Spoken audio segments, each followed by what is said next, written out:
All right, part 8. So let's talk about brand voice and storytelling. First, talk about brands. Obviously, if you work for a company, they're mostly likely going to have a brand vision already, or a brand guide, or those type of. How can you modify that to be on social media?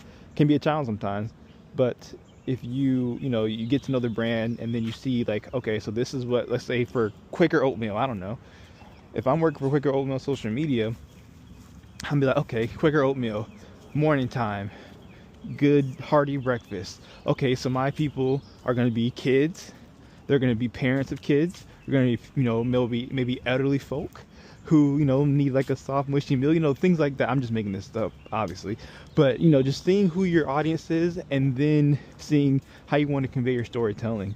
I think a brand that does this very well is, of course, Nike. Nike is about, just do it, do it now, and then preparing for the future. They do an excellent job at conveying that on their social media. So, if we talk about that for branding, let's talk about it for personal. Your brand voice is what, if you do go on to be an influencer, that is what, your bread and butter is going to be. Like, why would brands want to work with you?